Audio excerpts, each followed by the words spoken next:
Welcome back everybody for the second devlog for Darkest Day, Brightest Night. It's been almost a month since the last devlog, so I will be discussing progress, give a little insider on a major game mechanic, major feature of this game, and I will be discussing what I'll be doing in the coming month.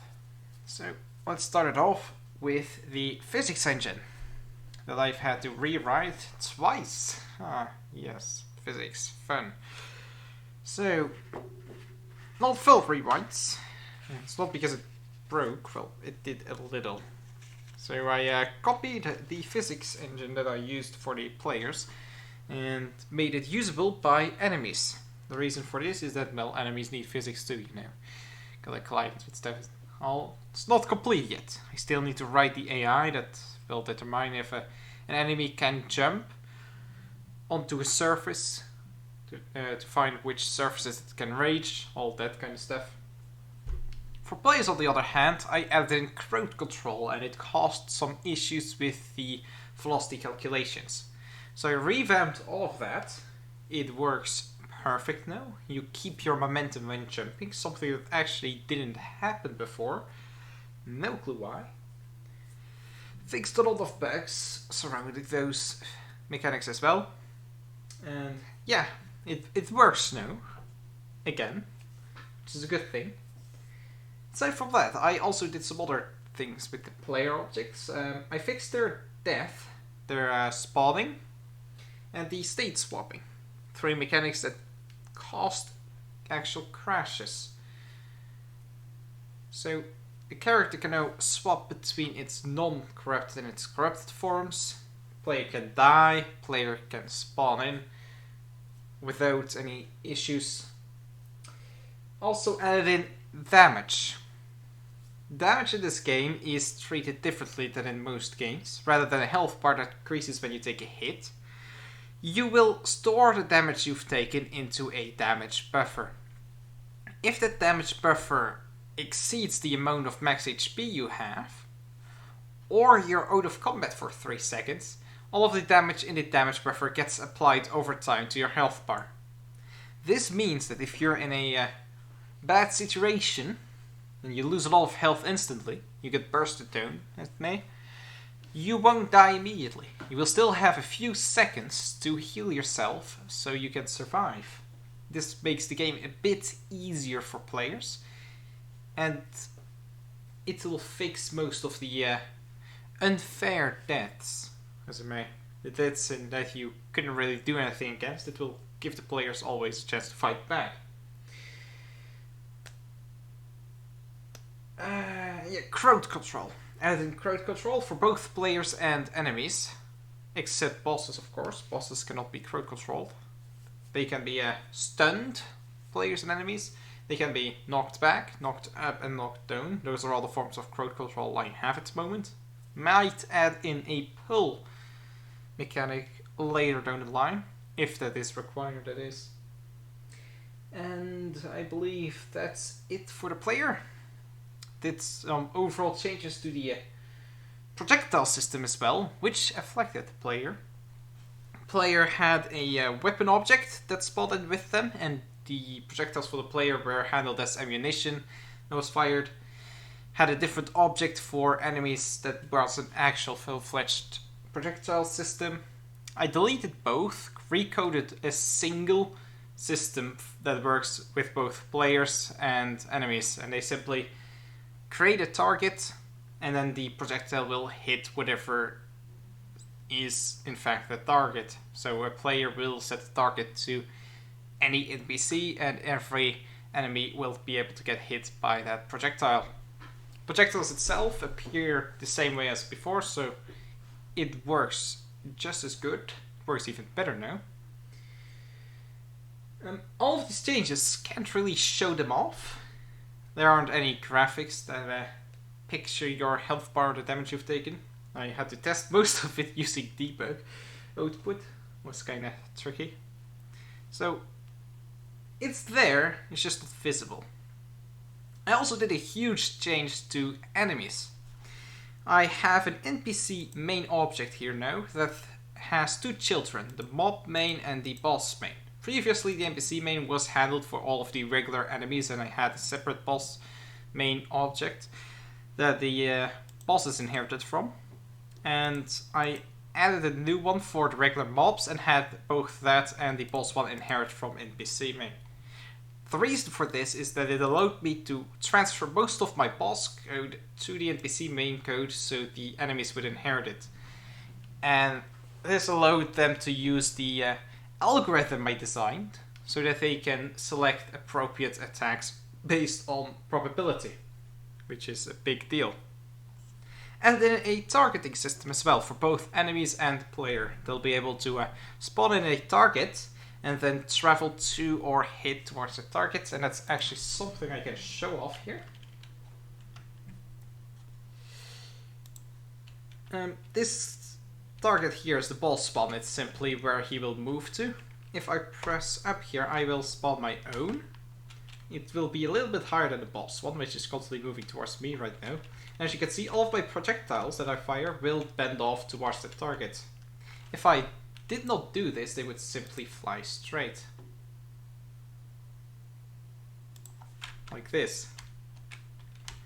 Yeah, currently you can spawn in unlimited projectiles as the player. I will have to redesign their attack system, but that will be something for later. I'll explain that in a bit. As you can see as well, when I get hit by a missile, it knocks me back, so that also works beautifully. And let's see. Yes, that's but most of the stuff, the most important stuff that I added and changed and fixed in the last month. So let's discuss one of the main features that this game will have, the most important one. The first one you'll learn, the one that will evolve most over the course of the game, and the one that the game was designed around, and that is your death. Yes. There are two deaths in this game, a regular death and a true death. True death being game over, and that happens when both of your health bars are completely empty. Yes, I said both. You have two health bars, one for your essence and one for your corruption. Your essence health bar is your regular one that basically depletes when you take damage as long as you're in your regular form. And killing enemies refills both your health bar and your corruption bar. There's a lore piece behind that. Might explain that in a later video or just hint at it in the game. It's not that important. Well, it is, but it's, well, I like to keep that bit cryptic. So, your corruption bar is doesn't affect you in any way, shape or form until you die. If your regular essence bar is empty, you will become corrupted. You will change form into a new kind of player character, one that has various different attacks, entirely different playstyle, a new way of moving or traversing the levels, and it will use the corruption bar as its health bar. When you kill opponents as corrupted, the corruption you extract from them will heal you, while the essence you extract from them will refill your health bar, your essence bar. Meaning that when you die and you become corrupted, you can turn back by killing enough enemies. The risk is, though, that if you die again, while your health bar is empty, you will lose the game. Game over. You'll get sent back to a checkpoint, probably. And there will be another game feature that will be enabled, something that I'll probably explain in the next devlog, and that will make the game substantially harder for you. So, you basically have a risk and reward system here. Certain enemies will be, and especially bosses, will be easier to defeat after you've died and swapped forms. However, that means that you will be more likely to get a game over that way. Later on, you'll be able to swap at will. That'll be one of the changes to that game mechanic that happens later in the game. That's something I'll discuss another time, though. Okay, so what are my plans for the next month? Animation, mostly. Most of the assets I have now are simply rectangles in different colors to indicate the different states they're in, the different movement they perform. I have a few sprites, a few most drawn ones that look like pure shite, that are simply placeholders, and I require actual animation frames, especially to design the attacks that enemies and player will have, because most of the spawning in of hitboxes and, well, attack related code will be determined by the timing of the frames, the animation frames, how long every attack lasts, what happens when. So won't be the actual art for the game yet. I'm not that good as an artist. I do not have enough time to design art sufficient enough for this game. It'll simply be the actual animations using stick figures, puppet-like designs.